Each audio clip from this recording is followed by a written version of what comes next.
پیارے ساتھیو السلام علیکم، کیسے ہو؟ امید ہے کہ آپ سب حضرات خیریت سے ہوں گے۔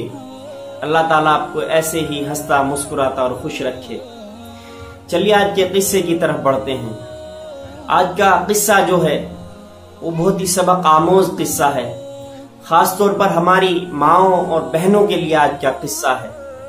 جو میرے ساتھی اس قصے کو سن رہے ہوں، دیکھ رہے ہوں، تو وہ اپنی بیویوں کو، اپنی بہنوں کو، اپنی اولاد کو اس قصے کو ضرور سنائیں۔ ایک بہت ہی نیک، مخلص اور اللہ والے نوجوان کہیں سفر پر چلے جا رہے تھے۔ کئی دن کے فاقے سے تھے تو انہوں نے دیکھا کہ ایک نہر جاری ہے۔ آگے بڑھے اور فاقہ ہونے کی وجہ سے وہاں بیٹھ کر کے پانی پینا شروع کر دیا۔ دیکھتے ہیں کہ اسی نہر میں پیچھے سے ایک سیب، جو پھل ہوتا ہے ایک سیب، وہ چلا آ رہا ہے۔ اس کو پکڑا اور ادھر کی سوچی نہ ادھر کی سوچی، اس کو اٹھا کر کے کھا لیا۔ کھا تو لیا، لیکن پھر ذہن میں آیا کہ نہ جانے اس کا مالک کون ہوگا۔ میں نے اس سے اجازت طلب نہیں کی تو یہ میرے لیے حرام ہے۔ مجھے دیکھنا چاہیے، ڈھونڈنا چاہیے کہ اس کا مالک کون ہے، اور یہ جو گناہ میں نے کر دیا ہے اس کی توبہ مجھے اللہ تبارک و تعالیٰ سے کرنی چاہیے، اور جا کر کے اس کے سامنے بتانا چاہیے، اسے کہنا چاہیے کہ مجھے جو تم سزا دینا چاہتے ہو، یہ سیب میں نے تمہارا بنا اجازت کے کھا لیا ہے۔ وہ اس نہر کے کنارے کنارے ہو لیے۔ جاتے جاتے انہوں نے دیکھا کہ کئی میل پیچھے اس نہر کے اوپر چند شاخیں ایک باغ میں سے لٹکی ہوئی ہیں۔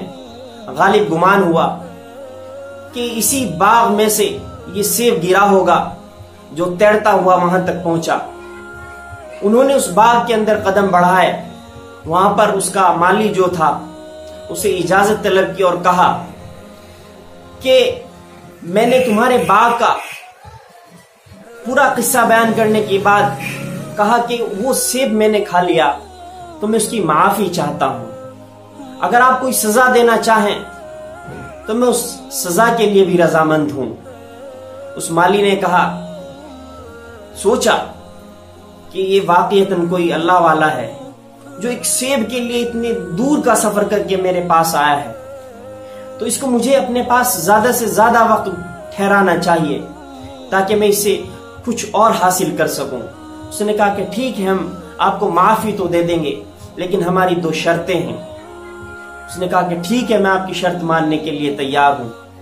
کہا کہ آپ کو اس باغ کی دیکھ بھال کرنی ہوگی، اس کا محافظ بن کر کے رہنا ہوگا۔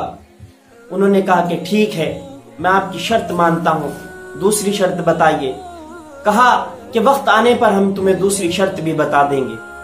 اس ایک شرط کو لے کر کے اس نوجوان نے اپنی پوری ذمہ داری کے ساتھ اس باغ کی حفاظت کرنا شروع کر دی۔ کئی سال گزر گئے۔ کتابوں کے اندر لکھا ہوا ہے کہ حفاظت کرتے کرتے اس کی یہ ذمہ داری نبھاتے نبھاتے 12 سال کی ایک طویل مدت گزر گئی۔ 12 سال کے بعد کچھ مہمان اس مالی کے آئے تو اس نے کہا کہ اے نوجوان، جاؤ اور کچھ اچھے عمدہ سیب لے کر کے آؤ تاکہ ہم ان کی مہمان نوازی کر سکیں۔ وہ کچھ کچے، کچھ پکے، کچھ ایسے ہی جو زیادہ عمدہ اور زیادہ اچھے نہیں تھے، ایسے سیب لا کر کے ان مہمانوں کی خدمت میں حاضر کر دیے۔